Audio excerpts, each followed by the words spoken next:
Okay, hello, my Taken Back Happy friends. Today I'm going to be interviewing one of my best friends, and I can't wait for you to meet her. And we're going to talk a little bit about putting yourself out there again. So, a little bit scary, a little bit exciting, but we're good. That's where we're going to go today. Hi, friends.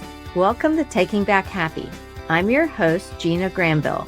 God's girl, retired homeschool mom of 4, empty nester, Gigi, essential oil and exercise enthusiast, Christian life coach, and someone who is taking back her own happy. I know many of you feel exactly like me in these midlife years, a sort of loss of direction, but you feel way too young and vibrant to sit on the porch and just watch life go by. What if you could reclaim your life, finding deep joy, renewed passion and purpose, and plenty of adventure in these midlife years? If you are ready to find your spark again, throw on those walking shoes, pop in those earbuds, and join me right here as we take back happy together. Okay, my Taken Back Happy friends, I would love to connect with you. So there's several ways you can connect. The first way is on Facebook. I have the Taken Back Happy Facebook group. If you want a little bit more, you can become a TBH Insider.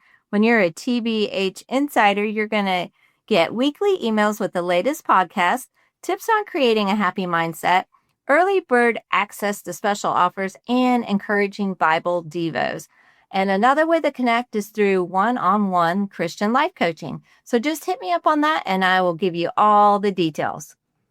All right, my friends, I am excited because I have one of my besties with me today, Marie Griffin, and she is a retired nurse. She's a mom to 5 kiddos, grown kiddos, and she's a Mimi to 3.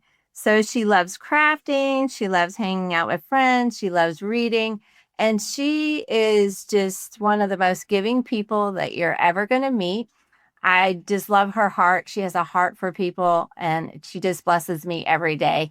But I just want to welcome her and I'm just going to be asking her some questions because she has some really cool experience. So welcome, Marie. I'm so glad that you're here with me today. Thank you, Gina, and thank you for having me. This means a lot to me. Awesome.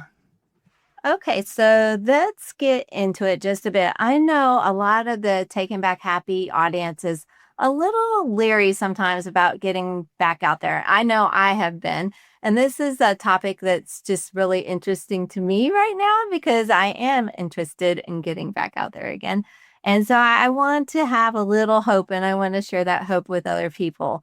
So give me a little bit of your backstory. What was the part of your life where you were like, I don't know if I can ever get back out there again? Share a tiny bit of that, as much as you feel comfortable sharing. Yeah, definitely. No, I was actually going through my divorce when I met my husband, my current husband, and I knew that I loved him. I We worked together, and I, but I was scared. I was coming from a divorce, and I knew I needed time to heal from that, and I I was scared, definitely very scared.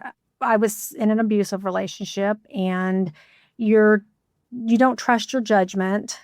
You feel like, a lot of it's your fault and so you think you're the one with the problem and I had a lot of healing to do and I broke off the relationship for a little while to give myself that time and then picked back up on the relationship with my current husband.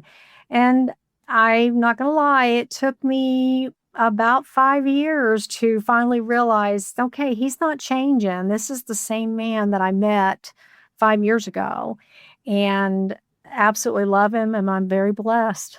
So were you nervous that you were going to get into it and then he was going to be like, surprise, I'm not really who you think I am? Like, is that kind of what happened in the first? Most definitely. And my judgment wasn't the best with my ex husband. And I think I feared, oh my gosh, as soon as I make a commitment, he's going to change into this horrible monster, and I don't trust what I'm seeing or what's in front of me. So how soon did Bruce, your current husband, how soon did he know like this is it? This is the girl I want to marry. This is like did he come like was he right away or were you guys friends for a while or how did that work? We were friends for a bit. He told me later on he was a little hesitant, being that I was coming out of a divorce. Oh, he was too. A little bit. Okay. Yes. But he knew he told me this. He said I had been praying to God. He said I wanted a brunette with green eyes. Aw. And I'm a brunette with green eyes. And he told me, he's like, after I got to know you, I knew I loved you. This was the woman that I wanted to spend the rest of my life with. That's so sweet. I feel like I've heard a lot of people say that guys know like almost immediately. Where I mean, it might take us like years or, at least months, a month. And we're kind of like someone could grow on us. I've heard with guys, it's not the same. I don't know if that's true or not, but that's what I've been hearing. I've heard that as well, Gina, that men tend to take that leap right away, where women tend to be more leery or hesitant. Right, right. So was there something that like pushed you over that finally you're like, okay, he is this good guy or he keeps showing up or was there something that just like clicked for you finally where you're like, okay, he's my guy.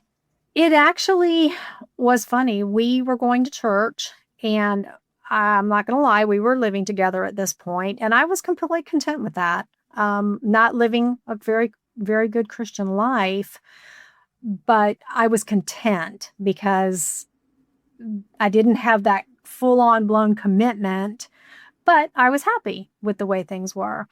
And the church we were attending, the pastor and some of the deacons came over one evening, and I was just very blunt. I said, we live together. We are not married. And he asked me, why aren't you married? And when I stopped to think about it, I asked myself, why are we not married? Because I love this man. He is so good to me. He's good to my children. He's a good man. And we actually ended up getting married that weekend. We got our family together. That is so wild. I love that the most about your story when you really question it and thought, well, why? I pretty much, we are married as far as like we have the commitment to each other. He loves my kids. He loves me. I love him. Right. And he hadn't changed in the 5 years that we knew each other. He was still the same caring man. Never saw any abuse or any of that passive aggressive nonsense. He was who he was. I love that. I love that. So tell us now, tell me some of the things, because you got married. It wasn't a perfect picture story, right? It wasn't like a princess going off to Neverland. It was like you guys went through some real life struggles. Tell me some of those real life struggles. Yeah, we definitely did. Wait, tell me about Hannah, because that was the super surprise blessing. Yes, that I have to laugh now because I was 40 and I found that I was pregnant. My first thought was, am I going through menopause? Because I am perimenopausal, I was perimenopausal. And the next month came along and I said, well, let me go ahead and do a pregnancy test. And it was positive and I still didn't believe it. And I went to the doctor and sure enough, I was pregnant and I was like, phew, thank God we had gotten married. So she was truly a honeymoon baby. Oh, I love that. That's now I couldn't imagine not having her. Right. That's so precious. So that was your first like step into, that wasn't too long after you guys got married, right? Within the first year or so, or that I found out I was pregnant. Uh-huh. Oh, literally we got married and I could tell you when I got pregnant. It was like literally like 3 days, 3 or 4 days after we got married. Wow. Okay. Mm-hmm. Yeah. So I had to joke about it and say, thank goodness we had gotten. Yeah. That's exciting. Yes. And then how life progresses. Yeah. Was it challenging that melded your lives? Because he had a son, right? You had Yes. Middle schools We, or younger, elementary? my oldest two were graduating from high school, so they were not there a lot to really see Bruce's nature. They did a lot of testing of him, I will tell you that. But Well, if they're teenagers, I can see that. yes, they would, just to give you an example, they would say, "Well, we want ice cream." And then Michelle would say, "Well, I want Dairy Queen." Mark would say, "Well, I want Sonics." And Oh. Bruce would go to each wherever they wanted him to go. He'd go to both? He would do both. But my son he graduated from high school and went to the Army. And then my daughter, when she graduated, she went directly to Tampa to go to college. And we had Eddie at home, who Eddie was 15 at the time. And then my stepson, Joshua, he went back and forth to his mom's and then to us. And Joshua was 13 at the time, or 12 or 13 at the time. And so we were blending families, and there was a lot of resentment on my ex-husband's part. He really did a lot of damage to Eddie. He did not want Eddie to like Bruce. And oh, that's tough.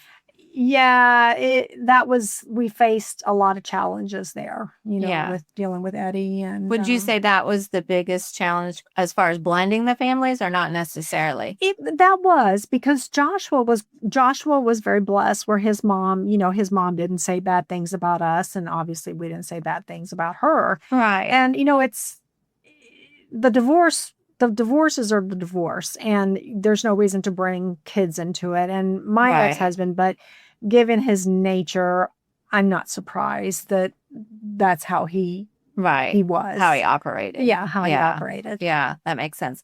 Because I remember when I went through a divorce, that was the big thing. It was like, keep the kids out of it. It's between you two. Don't talk in front of them. Don't talk about the other person in front, And I know it's hard to do. I know it's not easy sometimes, but it's like putting the kids first, Yes, and you're doing them a disservice by doing that, because to me, the more people to love your child, the better. Right. And like my stepson, he is now 36. Let me tell you, that is one of the sweetest kids and kindest kids. And I feel blessed to have been his stepmother, his stepmonster. Oh, that's right. He calls me a stepmonster. Oh, that's so cute. Yeah. I love it because it's so exactly opposite of anything, So you can joke about it. And that's it. We joke about it. Right. Yeah. But he has relationships with his mom and stepfather and us. And it works well. And were the kids close, or did they get close with Bruce, the younger ones? And Eddie, after Eddie became an adult, is when he started really developing a relationship with Bruce, because as that teenager, so he didn't have that pressure though from his dad in his ear. Yeah, he did not have he didn't have the pressure from his dad, and Eddie went through a really tough time. He was an addict, and Bruce was there for him. And Bruce was actually the one with him when he accepted Christ as his savior. Oh, that's so cool. He went to Bruce about it. Really? And and Bruce, that's like that's such a gift, like for Bruce and for you now looking back on. Oh, most definitely. And Bruce was there for him more. My ex-husband was he was the type of person, he would tell Eddie, "Oh yeah, I sent you a package." I knew he didn't. And it would break my heart to watch Eddie run to the mailbox every day. Or is that the mailman? Is that the mailman? And Bruce would try to do things to make up for that. Okay, well, let's go do this. Let's go to the arcade. And so Bruce was great as not only a father, but a stepfather. Right. Yes. So tell me a little bit about when you became a grandma. I guess that would have been the first time, right? Yeah, well, let me see. Who was my first grandchild? I might be wrong on this one. Well, my son married a woman who actually had a son who was a year old. So Oh, okay. Josh, That's right. You're already a grandma. yeah, Okay. Josh was my step grandson. He and I were never really close. A lot of And you live far history. from each other too, Yes, right? Yeah. yes. But I mean, we weren't real far. They were in Alabama, and I would on the weekend, I would take him, and then when his sister came along, I would take him and his sister and do things.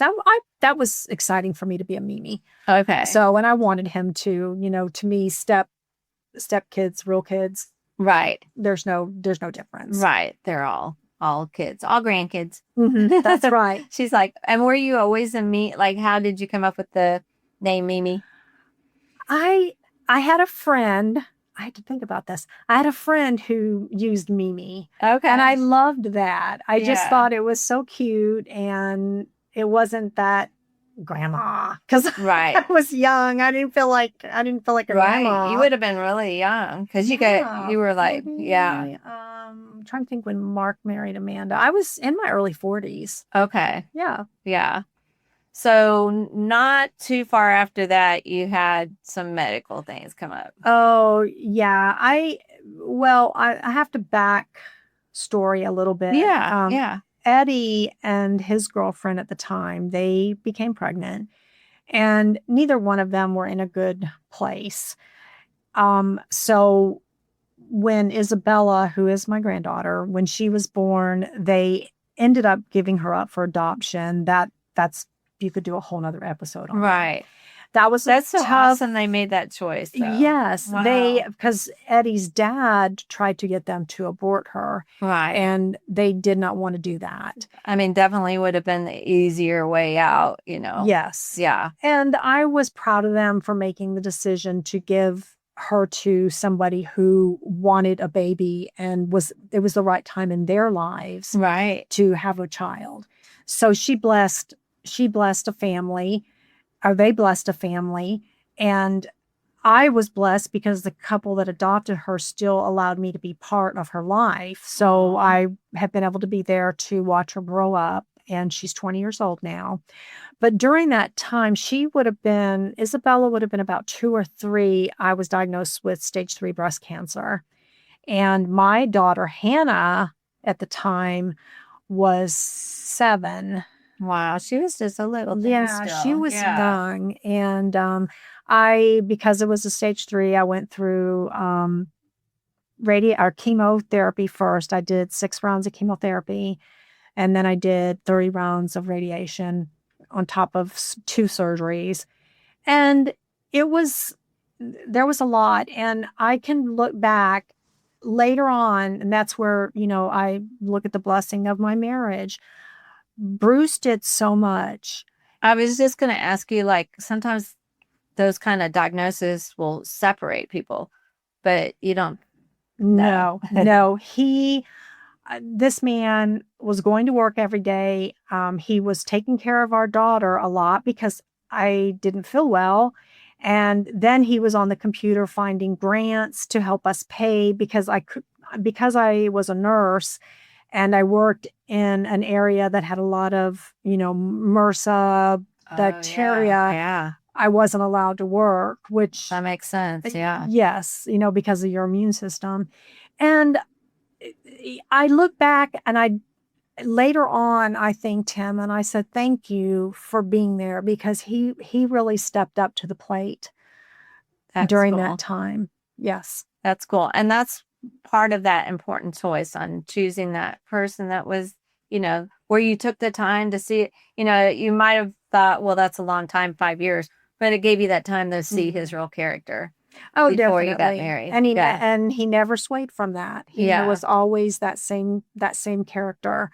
And we were getting ready to celebrate our 25th wedding anniversary in September. That's so exciting. And is our life perfect? No. Right. But we love each other, and I couldn't even imagine myself with anyone else. And I know he feels the same way. Oh, I'm getting all mushy now. You know me. Yeah, Gina's our crier. I'm but I love a happy story. Yes, it can. You there is a chance of finding love and finding someone after you've been After through you've been through a divorce or a tough a tough divorce. divorce or tough Yeah. marriage. Yeah. Are you guys going to do something special for your anniversary this 25th, or do you have any plans yet? Yes, we're actually it's not a super romantic, just the two of us, but we are going on a family cruise in June. But Oh, yeah. I mean, we're going to have our time to ourselves, but we're going on a cruise to the Eastern Caribbean. It's a week cruise, and I'm praying that this virus is not going to affect.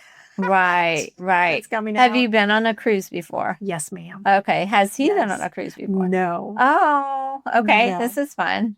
Yes, and my husband does have severe motion sickness. Oh, gosh. Yes, that's one of our first dates. That was an experience. And What did you guys do? we went to the fair. The fair was in town, and I've never heard this story. I felt so bad because he told me that he struggled with motion sickness, but he was trying to man up. He was trying to be man because I'm like, oh, come on, ride this ride. you. Yes, that testosterone. I can do that. Yes. Exactly. That testosterone was coming out. And so I was like, come on, you can do this right. It was the swings. Okay. Oh, I love those swings. Yes. And I said, oh, this is a chill ride. All you do is just go around and it's, it's not fast. Well, Gina, we were not a minute into the ride and I turned around and I saw him. He was green. Oh, Literally, no. he was green. And thank goodness it was later in the evening and there were not very many people there because he started vomiting. Oh my gosh. And I'm trying to get the attention of the attendant for the ride and to get him to stop it. He did. Finally, Okay. he stopped. And Bruce was so embarrassed. He was mortified. Aww. And I'm trying to tell him it's okay. I felt at fault. Right. And, he was just like, I'm so embarrassed. I'm really a fun person. And then I said, no, this was my fault. You tried to tell me. So he has a doctor's appointment and we're going to get the patch and all the good stuff. Before you go on the cruise. Yes. And I've done a lot of looking on Reddit and different platforms. And because the cruise is bigger and the Caribbean's more of a calmer sea, yeah, that a lot of people that have motion sickness actually do fine on the cruise. Oh, good. Yeah, I've only been on a cruise a couple of times, but when I was in the front of the boat upstairs in the gym, I did get kind of felt icky. Okay. But the rest of the time I couldn't even tell, Yeah. if I was in the middle of the boat or whatever. Well, that's good to know. Yeah. Ah. But we were on the boat and my daughter felt kind of sick too. She was in the gym with me and they just gave her, I don't know, a pill, some kind of pill. Probably Dramamine. That's what it was, Or- Dramamine. yes. Yeah. And that just knocked it out. So. Oh, good. Okay, that Yeah. gives me hope. So at least you get the patch and then they also have resources there. So that's good. Well, I want him to have a good time. That's my, for me, I'm excited to see him do things because he doesn't travel very much. I do all the Right. traveling. You do, yeah. Because all of my kids they live afar. And so and that's another thing. My husband's very accommodating. He's like, you go see your kids, you go see your grandkids. And so he never gets to do anything. So I'm excited to see him like a little kid. Right. Just relax, kick back, do all the Yeah. fun things. So I don't want him to get sick. Right. Oh, that's so exciting. So what would you, looking back, is there anything that just sticks out with you or any advice that you would give to someone that's maybe been hurt before and she's a little bit nervous about stepping out into that arena of like dating or meeting someone or... I'm going to be honest. I think you feel it. I think even though, like I said, mine was trusting my decision, trusting what I was feeling Yourself. myself, Right. because I made such a bad decision with my ex-husband. Right. And I have to tell you this real quick backstory. And I went on a date. A friend of mine that I worked with set me up with her brother. And it just didn't feel right. And I remember he took me, we went to the beach. He wanted to go walk on the beach, which I thought, oh, this is kind of a romantic thing. And, I just wasn't. And you had just met him, so you wanted to, yeah. Yes. Okay. And he tried to kiss me. On the first date? And I just remember thinking, I started crying. Right. And I wanted my safe space, and I knew my safe space was Bruce. That was my safe space. He felt safe to me. And because you were And already, we were friends at this time. Yeah. It wasn't a romantic but it was something relationship. that you recognized. Like, you're like, Yes, wow, I don't yes. feel the way with this guy the way I feel with the guy at work. Like, Exactly. Yes. And I okay. thank you. I really do think you feel it. But it's trusting that, and obviously giving it time, making sure you're healing from your past relationship, Right. and knowing, saying, hey, what can I look back and say, this was wrong? What can I do differently to make it work a little bit better this time? Right. I like that. I've said on here before, I used to always say, well, my picker is broken or I'm not very good at this. And it was like, I'm just undermining myself. But it really was just, I didn't trust myself. It's really Exactly. comes down to not trusting, well, what if I screw up? What if I do it Mhm. wrong? What if I pick the wrong person? What if I, Yeah. And I think, I really do. I think if you just really, that's one thing I will say with age, we do gain wisdom, confidence. And I really think that you do feel, um, there's like a sense of, this doesn't feel right to me, right, versus this feels okay. And just making sure you do give it that time, right. does just because you feel like this is okay, don't rush right into it. Right. I think too, that's another thing you could try to make what do they say, the square fit in the round hole. Like you're like, oh, well, I mean, he matches most of the boxes, and there's only a couple little things, what I mean? Like Yes. you could try to make it work. I don't Yes. Well, know. it's kind of funny because I think my husband's adorable. I think he's He is. adorable. He is so sweet. And, but he is not my ex-husband, very attractive man. And although I don't see him as attractive now, Right. but a lot of my friends were, oh, Marie, you can do better than that. What do you, oh, Aw. and I remember kind of thinking even, I'm thankful now I didn't let them sway my decision, Right. because Right. I was in my late 30s, and Right. you're still kind of under peer pressure, and then I was, no, I like Right. this guy. Right. Yeah. And I think that's probably gave you, once you said that and decided that, maybe that was a thing that was a catalyst even pushing you to True. like, no, Yeah. Right. Yeah. And that's very true. I never thought about that. Yeah, that's so cool. Well, thank you so much for sharing. This has been so fun. I love to have people I love on. Oh, well, So, thank you. And I love you too. You know yeah. that. Yes. Yes. And I just want to give our listeners just a little hope and, a little bit, when you're taking back that happy and, you start with yourself for sure. But once you gain a little bit more, I wouldn't even say confidence. I would just say once you gain a little bit more of yourself, like more comfort with Yes. yourself, a little bit more healing, a little Healing. bit more, all those things, Hmm. then you're like, okay, I might be ready to share this. Definitely. And I Agree. used to think like, oh, I still have issues, so I can't possibly be with someone else. But I guess you kind of heal together. Would you say you guys kind of healed Oh, together? most definitely. And I confidence was a big issue for me because my ex-husband was very critical, and I seemed like I could never do anything right. And so my husband Bruce he'll catch me and he'll say, Marie, stop. Yeah. That is not true. Right. And another thing I love about him, Right. that, he helps me remind me that, I am worthy. Right. Yeah, I'm worthy of this. I love that. I love that.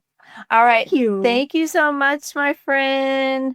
Well, And thank you, I Gina, for appreciate having you for me. taking the time. Oh, I loved it. And I hope everyone gets something from this. You can do it. Awesome. Thanks. If this podcast blessed and encouraged you today, I'd love for you to share it with your friends. You can take a screenshot and share it in your stories, but make sure you tag me at Gina Granville so we can connect. You can find me on Facebook, Instagram, and TikTok. Make sure you join my Taking Back Happy Facebook group. I'll meet you back here soon, and we'll continue taking back happy together.